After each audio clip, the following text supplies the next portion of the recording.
Hello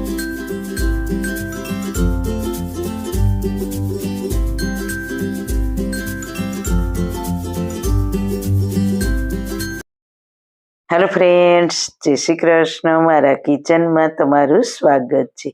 આજે આપણે બનાવીશું શિયાળા માટે અને ઉત્તરાયણ સ્પેશિયલ ડ્રાયફ્રૂટ ચીક્કી. જો તમે ખાસ ટ્રીકથી ચીક્કી બનાવશો ને તો માર્કેટની લઈ આવવાનું ભૂલી જશો. એટલી ક્રિસ્પી અને ટેસ્ટી બનશે અને લાંબા સમય સુધી સ્ટોર પણ કરી શકાય. ચીક્કી બનાવતી વખતે 5 વાતનું ધ્યાન રાખશો ને એટલે ચીક્કી બનાવવી એટલી આસાન બનશે ને કે તમારે ક્યારેય માર્કેટથી ખરીદવી નહીં પડે. તો ચલો મારી સાથે ચીક્કી બનાવવાનું સ્ટાર્ટ કરીએ. વાળના તમામ પ્રકારના પ્રોબ્લેમ સોલ્વ કરતું આયુર્વેદિક તેલ જે અમે લોકો ઘરે જાતે તૈયાર કરીએ છીએ, કોઈ કેમિકલ્સના ઉપયોગ વગર, બિલકુલ નેચરલ છે.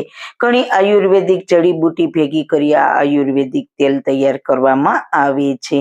જો તમારે ખરીદવું હોય તો તેના ઓર્ડર અમે લઈએ છીએ. ઓર્ડર કન્ફર્મ કરવા માટે વોટ્સએપ નંબર સ્ક્રીન ઉપર જોઈ શકો છો. જો તમારે આ તેલનો પૂરો વિડીયો જોવો હોય તો તમને આ ચેનલ પર મળી જશે અને ડિસ્ક્રિપ્શન બોક્સમાં લિંક પણ મૂકેલી છે.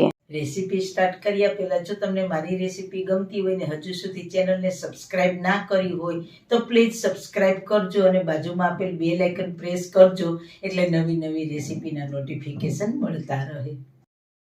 સૌથી પહેલા ડ્રાયફ્રૂટ ચીક્કી બનાવવા માટે કાજુ, બદામ અને થોડા પિસ્તા લીધા છે. થોડા પમ્પકિન સીડ્સ લીધા છે. કાજુના મેં 2 ભાગ કરી લીધા છે. તમારે ટુકડા લેવા હોય તો તે પણ લઈ શકો છો. બદામના પણ 2 ભાગ કરી લીધા છે. 2 ટેબલ સ્પૂન જેટલા પિસ્તાની લાંબી કતરણ જેવું કર્યું છે. 2 ટેબલ સ્પૂન પમ્પકિન સીડ્સ લીધા છે. આ ચારે ડ્રાયફ્રૂટ વજનમાં 200 ગ્રામ છે, તો તેની સામે 200 ગ્રામ ખાંડ લીધી છે. હવે આગળ જોઈએ તો આ છે પહેલી ટ્રીક. આપણે ડ્રાયફ્રૂટ કટ કર્યું છે તેમાંથી નાના ટુકડા થયા છે તેને ફેંકી નથી દેવાના, પણ જો ચીક્કીમાં નાખીશું તો ચીક્કીની શાઇન થોડી ઓછી થઈ જશે, પણ તેને અલગ રાખીને બીજી વસ્તુ બનાવવામાં ઉપયોગમાં લઈ લેવાની.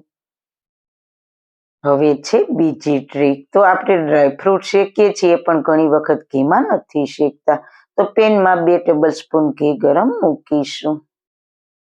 ઘી ગરમ થાય એટલે પહેલા કાજુને ઘીમાં સાતળી લઈએ. ગેસની ફ્લેમ ધીમી રાખીશું. થોડો પિંક કલર આવે ત્યાં સુધી સાતળીશું. સતત હલાવતા રહીશું. ડ્રાયફ્રૂટને ઘીમાં સાતળવાથી લાંબા સમય સુધી ચીક્કી ક્રિસ્પી રહે છે. તમે જોઈ શકો છો કાજુ હલકા હલકા પિંક કલરના થઈ ગયા છે, તો તેને બાઉલમાં લઈ લઈએ. હવે તે જ ઘીમાં બદામને પણ સાતળી લઈએ. બદામને સાતળતા કાજુ કરતાં થોડો સમય વધારે લાગે છે.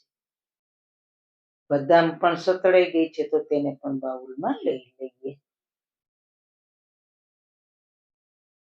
તે જ ઘીમાં પમ્પકિન સીડ્સને પણ સાતળી લઈએ. પમ્પકિન સીડ્સને સતળાતા બહુ વધારે વાર નહીં લાગે.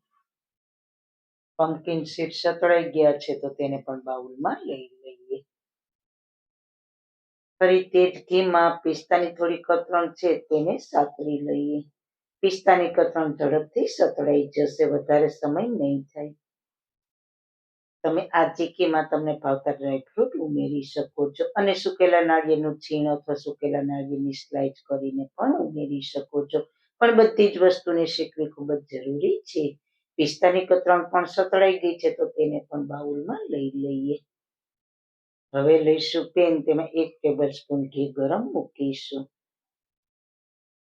ઘી ગરમ થાય એટલે તેમાં 200 ગ્રામ ખાંડ લઈશું. હવે ત્રીજી ટ્રીક છે કે ખાંડને હાઈ ફ્લેમ પર નથી પકાવવાની, સ્લો ટુ મીડિયમ ગેસની ફ્લેમ પર ચલાવતા રહીશું. ખાંડની આપણે કોઈ ચાસણી નથી લેવાની, બસ તે સારી રીતના મેલ્ટ થઈ જાય ત્યાં સુધી પકાવવાની છે. તમે જોઈ શકો છો થોડી ખાંડ ઓગળવા લાગી છે. ત્યાં આપણે ફટાફટ ચીક્કીને સેટ કરવા માટેની તૈયારી કરી લઈએ. તે છે ચોથી ટ્રીક. આપણે જેના પર ચીક્કી સેટ કરીએ ત્યાં તેલ જરૂર લગાવવું. આપણે પ્લેટફોર્મ ઉપર તેલ લગાવીશું, ઘી નથી લગાવવાનું, એ વાતનું ખાસ ધ્યાન રાખજો. કારણ કે શિયાળો છે, ઠંડીના હિસાબે ઘી જામી જાય છે, તો ઘીના લીધે ચીકી જામી જાય તો ઘણી વખત તેને કાઢવી ઘણી મુશ્કેલ થઈ જાય છે. વેલણને પણ તેલથી ગ્રીસ કરીશું એટલે આરામથી ચીકી અલગ થઈ જશે.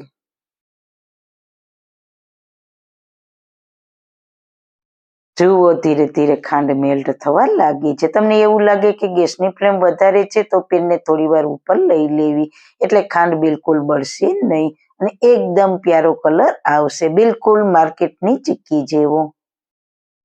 ખાંડ બધી જ મેલ્ટ થઈ ગઈ છે. હવે બધા જ ડ્રાયફ્રૂટ નાખીને ગેસની સ્લો ફ્લેમ ઉપર સારી રીતના મિક્સ કરી લઈએ.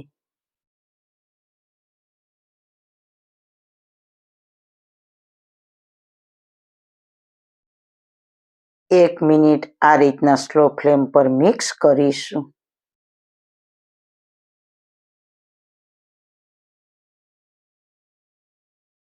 હવે ગેસની ફ્લેમ બંધ કરી દઈએ અને જ્યાં આપણે તેલ લગાવીને તૈયાર કર્યું છે ત્યાં મિશ્રણને સેટ થવા માટે પાથરી દઈએ.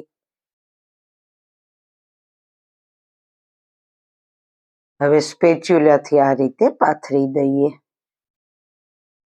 પછી ફટાફટ ગરમ ગરમ હોય ત્યાં જ વેલણની મદદથી વણી લઈએ. ચીકીની થિકનેસ તમારે જાડી કે પતલી જેવી રાખવી હોય તેવી રાખી શકો.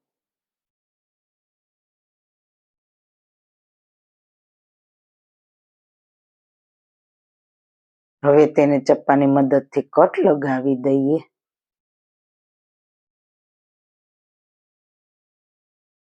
જો ચીકી વધારે ઠંડી થઈ ગઈ તો ચપ્પાની ઉપર આ રીતના વેલણથી મારવાનું એટલે આરામથી કટ થઈ જશે.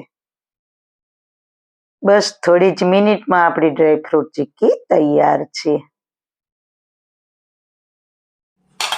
સાંભળો છો ને ચીક્કીનો ક્રિસ્પી અવાજ?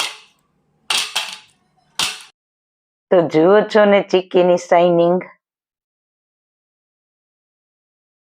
ચીક્કીને લાંબા સમય સુધી સ્ટોર કરવા માટે તેને આ રીતના પ્લાસ્ટિકથી કવર કરીશું એટલે બહારની હવા ના લાગે, મોઇશ્ચર ના પકડે એટલે ચીક્કી લાંબા સમય સુધી ખરાબ નહીં થાય.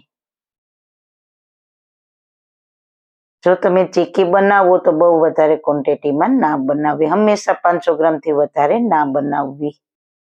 આ ચીક્કી 200 ગ્રામ ડ્રાયફ્રૂટ સાથે આપણી 400 ગ્રામ ચીક્કી બનીને તૈયાર છે. 200 ગ્રામ ડ્રાયફ્રૂટ અને 200 ગ્રામ ખાંડ છે. તો બજારમાં મળતી ચીક્કી ખૂબ જ મોંઘી પડે છે, તો આ ચીક્કી ઘરની છે, ફ્રેશ છે, વળી મિનિટોમાં બની જાય છે. જો તમે આ 5 ટ્રીક ફોલો કરશો ને તો તમારી ચીક્કી પણ આવી સરસ જ બનશે. તમે ક્યારેય માર્કેટની લેવાની પસંદ નહીં કરો. સારું ખાઓ, ખુશ રહો. આવી સરસ રેસીપી જોવા માટે તમારો ખૂબ ખૂબ આભાર. મારી રેસીપીને લાઈક કરો, શેર કરો, મારી ચેનલને સબસ્ક્રાઈબ કરો. ફરી મળીશું નવી રેસીપી સાથે. જય શ્રી કૃષ્ણ.